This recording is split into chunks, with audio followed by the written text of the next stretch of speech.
Hey everyone, welcome to another episode of Power Core Productions and Podcastings. I'm your host, Jerron Arrington, back to hit you with another video, and today we're going to be continuing What If Tanjiro Had Venom, Demon Slayer Dark Fury Part 3. Before I get into today's video, as always, I want to say thank you to everyone who supports Power Core Productions and Podcastings. I cannot do it without you guys. You make the channel grow, you make the core grow, as we are on the road to 2K and beyond. Also, remember to make sure that you're subscribed to the channel. Currently, 67.6% of you guys are not currently subscribed, but are just watchers. So I do implore you to make sure that you are subscribed, to make sure that you are notified, so that you can be up to date whenever we have new content drop on the channel. Because if you enjoy watching it, why don't you want to stay subscribed? Stay subscribed so that you can always know when the next story or the next discussion or the next one shot is going to drop. But anyway, we're not going to keep you guys here for too long. We're going to get straight to today's video. So as always, sit back, relax, and enjoy the show.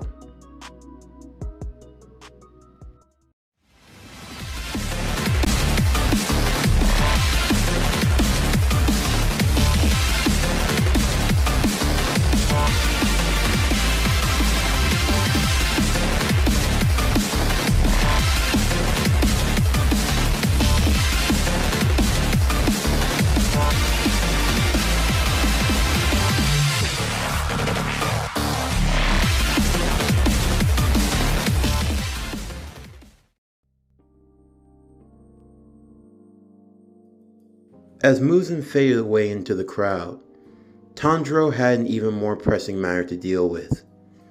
The bystander that had been struck was needing to be held down. Thankfully, with Tanjiro's reflexes, with the assistance of Venom, he was able to hold down the man that was slowly transforming into a demon. His wife completely distraught and the police now arriving, trying to pull Tanjiro off the demon-possessed man. Tanjiro fighting off their grips as he tried desperately to keep everyone at bay, not wanting an outbreak of violence to occur. However, a nearby demon would use her own blood demon arts. The blood bewitchment, scent of the illusionary blood. A visual dream spell that bound the distant police, as well as all the others in the crowd and putting them in a euphoric trance. As Tanjiro could smell the scent of another demon approaching, he would look over to see the woman who had clawed her arm. In doing so, her blood released the pheromones into the sky. He would keep his guard, not knowing if this were an enemy or someone of the sorts, but the older female demon would put him at ease, introducing herself as Tameo. She would reveal that she were a doctor and that she were capable of helping in this case. She would also express sentiments in wanting to kill Muzan as well. However, they had to act quickly. With her assistant, Yushiro, she would quickly have the man taken with her, telling Tanjiro to wait outside on the outskirts of the city, and that she would send her assistant to bring him over to their home, so that they could discuss the matter.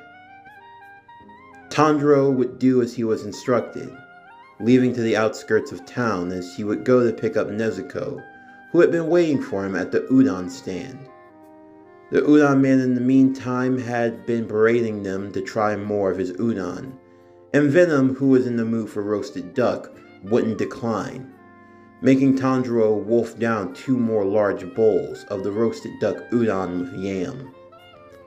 After waiting for some time, Yushiro would eventually arrive to pick the two up, leading them to their secret hideout, a home that had been sealed with a barrier, allowing for it to appear as if nothing were there at all.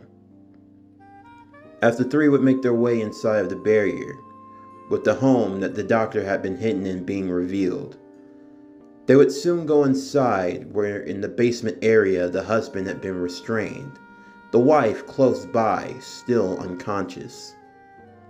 Tanjiro would come to learn of Tameo and her situation along with Yushiro, learning that the two of them were demons who did not harm humans at all, but instead had survived only by taking a little bit of human blood that was given voluntarily, only taking what they needed in order to live.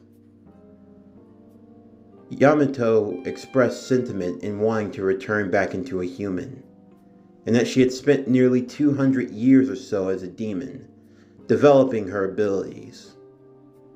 She would make it very clear that she had no disdain against the humans, and that she only wished to see if there could be a cure to turn demons back into humans in the first place, a similar goal to Tanjiro. Tamayo would also be interested in researching Nezuko's blood, as she had learned from Tanjiro that his sister had never once consumed human blood, and that she didn't need to, instead having the special ability to be able to heal herself through long periods of sleep. This would have her attention, as she would ask if she could draw some of Nezuko's blood in order to study it, as it could potentially be the key in order to reverting a demon back into a human. However, she would also say of another more profound type of blood, a blood from one of Muzen's special henchmen, and she would ask if Tanjiro would assist in bringing that blood to her. In the meantime, Muzen Kibutsuji would also have his eyes set on Tanjiro. The boy with the Hanafuda earrings had now caught his attention, and he wanted his head. And in doing so, he would dispatch 2 of his own in order to fill out the task. One a female demon known as Susamaru of the Temurian Balls, and Yahaba, known for having the eyes with the pupils of arrows in his palms. The 2 being ruthless and aggressive demons, he would send them out with a specific order to bring the head of the boy with the Hanafuda earrings, the member of the Demon Slayer Corps.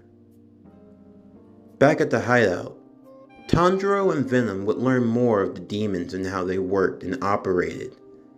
Venom taking the liking of how Muzen was able to convert humans into demons, noting that the partnership that was bestowed between them worked a lot similar to a symbiote and its host, albeit without the physical connection. The connection that Muzen had with his followers was telepathic in a sense, giving him complete control in this partnership. Yushiro, however, would be on high alert, as he was not entirely trusting of Tanjiro, making it very clear that they needed to keep a low profile, as to avoid being detected. Finally, Muzen would learn of the location of where Tanjiro had been hiding. Sending out his subordinates, the 2 demons would head out without haste, wanting to defeat the swordsman before sunrise. Tanjiro would also learn of the specific blood that he would need to find, that of the 12 Kizuki, powerful generals who served directly under Muzen Kibutsuji. As they continued their discussion within the home, 2 Tamari balls would soon travel within the protective barrier of the house, pummeling it repeatedly and destroying it all over. As the group would try to make their way into the lower basements, Nezuko taking the unconscious woman into the basement as well, Tanjiro would go out to face them. Coming face to face with the 2 demons, he would see firsthand their own blood demon arts. The one known as Susamaru, the one who was able to bounce the Tamari balls with such accuracy and ferocity, was able to launch multiple balls at once, now extending out her arms from 2 to 6 in total. Tanjiro would struggle to dodge them in all regard, even as he was able to move in midair, using Venom and the symbiote tendrils to swing around from the building to the forest trees. The ball seemed to defy all logic and in a way of gravity, being able to swerve and move in midair, making them even harder to dodge for Tanjiro. However, Thanks to his increased reflexes, and now entering into the Venom Oni form, he was able to dodge just enough, even as 6 of the Tamari balls moved with such speed and trajectory all at once. As soon as Nezuko was able to put the wife down safely, she would return in order to aid her brother in the fight, going up against the demon known as Yahaba, the one with the eyes in the palms of his hands. She would meet him in close-range combat, making it difficult for him to escape, although ultimately he would perform his own use in the blood demon arts. Tanjiro would take the opportunity to try to take out the demon with the Tamari balls, using the water-breathing third form Flowing Dance. However, even as he had managed to cut off 4 of her 6 arms, her demon regenerative powers proved to be rather effective, as she was able to grow them back, now doubling the amount of Tamari balls that she had at her disposal. She would use them even more to throw off Tanjiro and Nezuko completely, knocking the young demon girl around multiple times, as Yahaba would use his own telekinesis to knock over Nezuko once more, forcing them into a retreat. The two would then turn their attentions to fighting and switching their opponents, Tanjiro deciding to focus his attentions on Yahaba, while Nezuko would go along with Tamayo and Yushiro in fighting against Susamuru. Yahaba would use his telekinesis to throw Tanjiro around the courtyard repeatedly. Tanjiro using his speed, he was able to avoid some of the arrows, but not all of them. They were difficult to dodge, however, as his blood demon arts was able to turn his arrows invisible, making it easier for him to pummel Tanjiro over and over again. In the midst of battle, the demons would recognize Tamayo as a fugitive from Muzen Kibutsuji, now liking their chances to not only bring down Tanjiro, but also a rogue demon as well, all in service to their master. Yahaba would continue to use his arrows to alter Tanjiro's trajectory, throwing him off ever so slightly a few times, keeping him from unleashing his true power. As Tanjiro would be sent flying every other direction, he would eventually need to focus his breathing, realizing that if he was going to take him out once and for all, he had to do so with a level of force that could not be overpowered, as the arrow seemingly had a life of its own, and every time he was hit by one, it took everything in his power to fight against the movement of the arrows that seemed to force him in a direction he didn't want to go in repeatedly. As he would take a deep breath, Tanjiro would first go into his stance. First, he would use water-breathing 6th form, Twisting Whirlpool, as he went flowing in a counterclockwise direction to the arrows, throwing them off completely and moving along as if he were flowing against a current, overpowering Yahaba's own blood demon arts with the pure strength that he had obtained, along with the amplified power of the symbiote. He wasn't finished yet, using the sword art of the whirlpool to move around with the arrows, to control his own momentum in the flow. He would then switch to his 2nd form, venom-breathing longsword. With a combination of water-breathing whirlpool and venom-breathing longsword, he would use the venom symbiote to increase the length of his blade, the black swirl moving all around opposite of Yahaba's arrows, to the point where he was able to break free and gain control, as the long sword would slash and move around all of the surrounding area.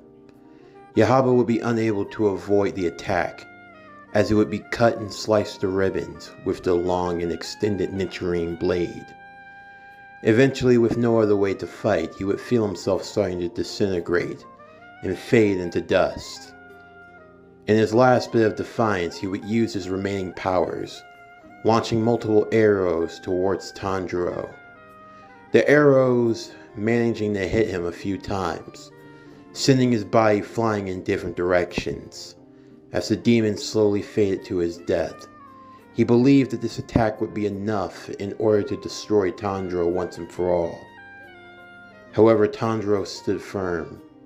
Using multiple forms, he would use his sword to counter the direction of the arrows multiple times.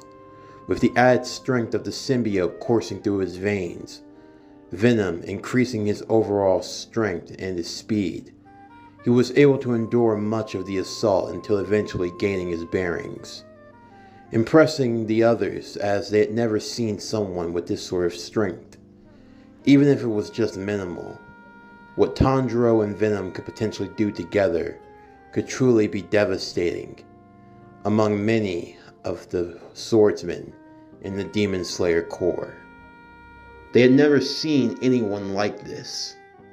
The fact that Tanjiro was able to tank even that amount of damage with the symbiote alone showed that he was truly a force to be reckoned with.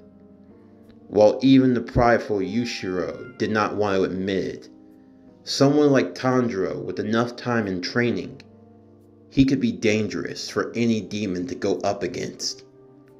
Also, another recurring theme that they had learned throughout the fight was that as Tanjiro battled, they couldn't sense him at all. He didn't smell of human or of demon as well, the symbiote acting as a bit of a masking, hiding his human blood and smell. Another factor that could prove to be dangerous.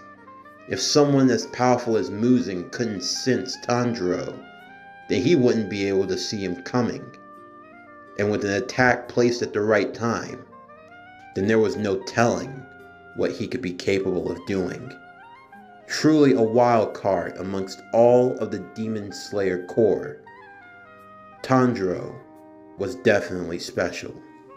As Tanjiro and Venom would slowly get back to their feet, shaking off the bruises and recovering from the damage they had taken in fighting against the demon, they would head over to the other side of the battlefield, where the second battle was in full effect. Nezuko had taken much damage against the Tamari balls. However, she had been able to recover her strength and was able to continue on in the fight. Assisting Yushiro along with Tamayo, the three would work together to bring down Susamuru once and for all. Nezuko, with her senses now sharpened even more, and her strength ever increasing, her kicks proved to be even more deadlier, to the point where she was able to actually kick the Tamari balls back at the demon. The three forcing her on the retreat, ultimately keeping her on the defensive as she was slowly losing her advantage. Eventually, Tamayo would take advantage of the one loophole that all demons shared, especially those closest to Muzan. She would trick the demon into admitting her own fears, speaking of how she were cowardly hiding behind Muzan. In doing so, she was able to get Susamuru to activate the program within her demon nature, causing her to break the one rule that no demon ever should. Enraging her and goading her, she would soon find herself unable to speak as the curse had been triggered. Mentioning Muzan's name, mentioning his abilities and his powers, it forced her body to be unable to move at all, as she would become completely still, multiple arms bursting from her body, Tanjiro looking on with the others as they would see the effect that was taking place. Tamayo had been casting her own spell, Blood Demon Art, Blood Bewitchment, Magical Aroma of Daylight, weakening her brain functions and allowing her to be easily susceptible into saying Muzan's name. In doing so, it sealed her own fate, as anyone who spoke his name would be met with instant death.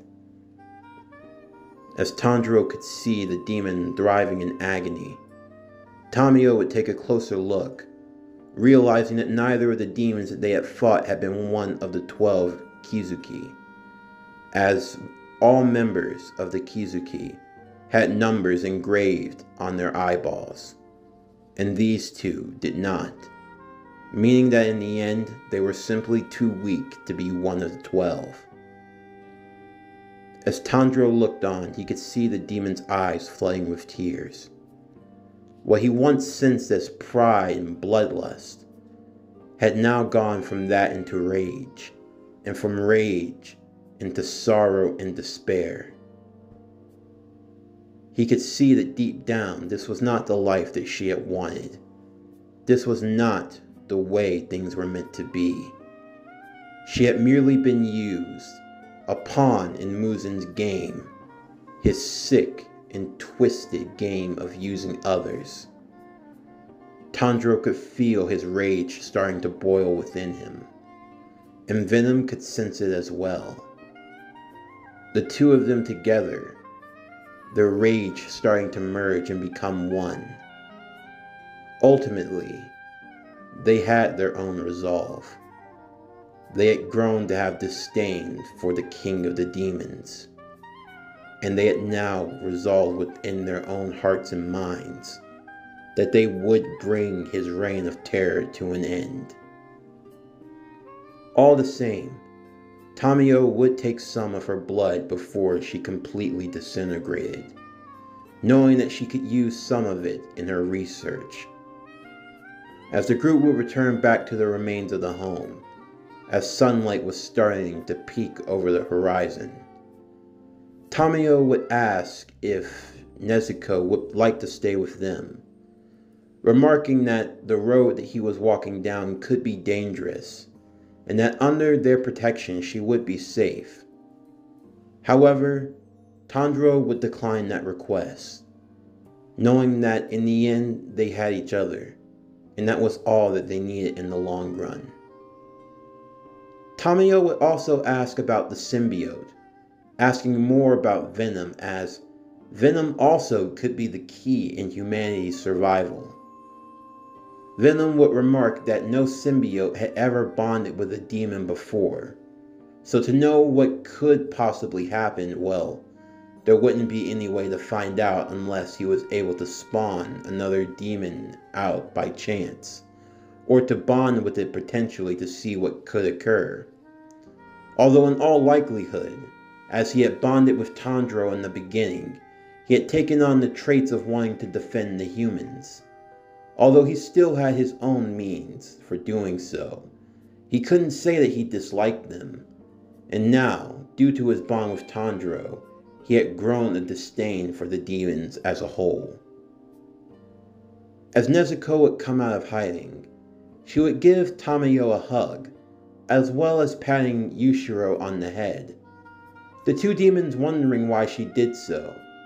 Tanjiro would explain that, in her mind, she saw them as family. This would bring Tamio to tears a little bit, as it warmed her heart to know that someone like Nezuko could see her as more than just a demon, that truly bringing her joy. Nezuko would eventually be put back into her wooden box, as Venom would lock it away with his symbiote, covering the wood until it became completely black, Tanjiro putting it on his shoulders.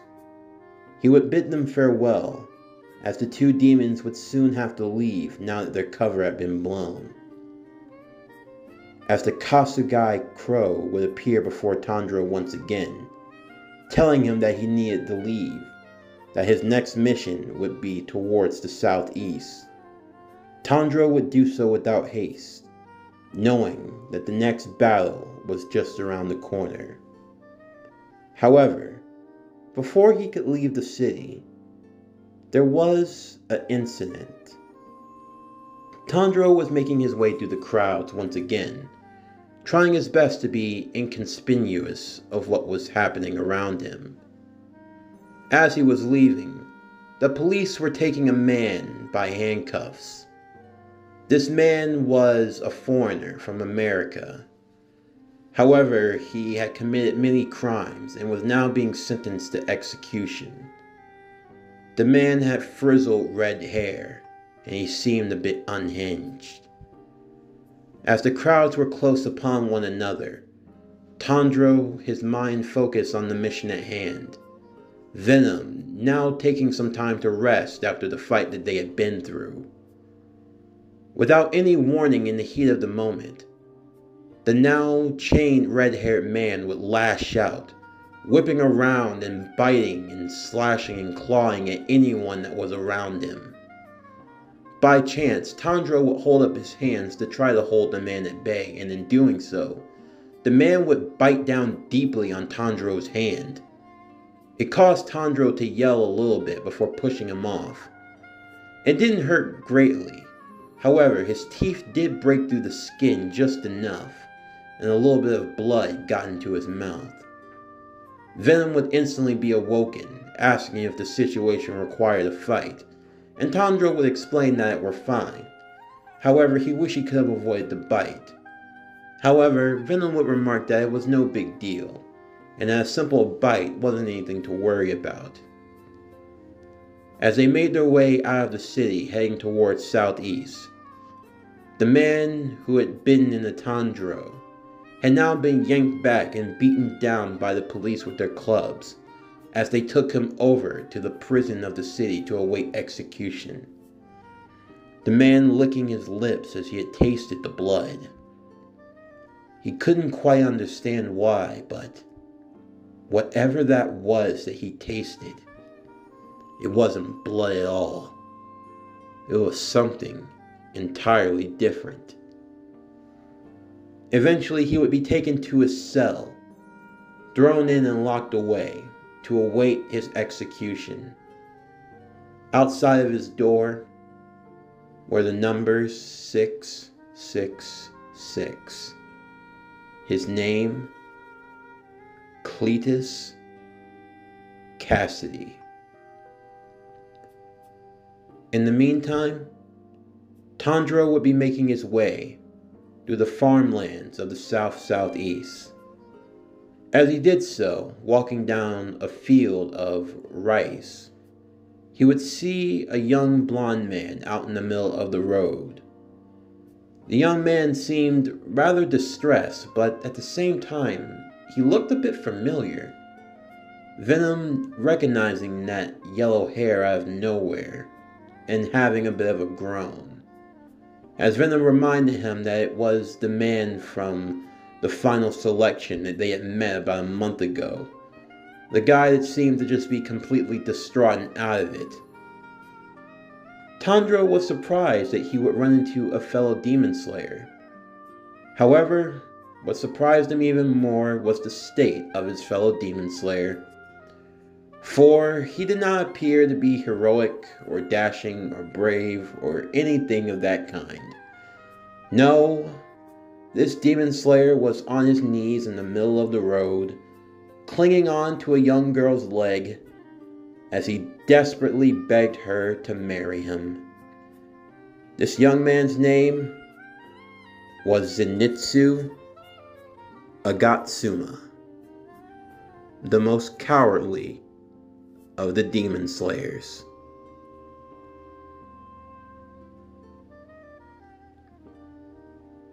This concludes What If Tanjiro Had Venom? Demon Slayer Dark Fury Part 3. As always, if you enjoyed today's video and all other content on PowerCore Productions and Podcastings, don't forget to like, comment, subscribe, share, and hit that bell for post notifications so you can stay up to date on all the content that comes out now and in the future. Stay tuned for tomorrow's video as we will be concluding What If Spider-Man Was in ReZero, The Princess and the Spider Season 2 Part 3, the finale. That will be coming out tomorrow. And also, stay tuned for What If Deku Was a Power Ranger, My Hero Academia, the movie 2, Rising Heroes. But without further ado, we're going to bring this video to an end. I'm Javon Harrington with PowerCore Productions and Podcastings. Signing off, and I'll see you next time.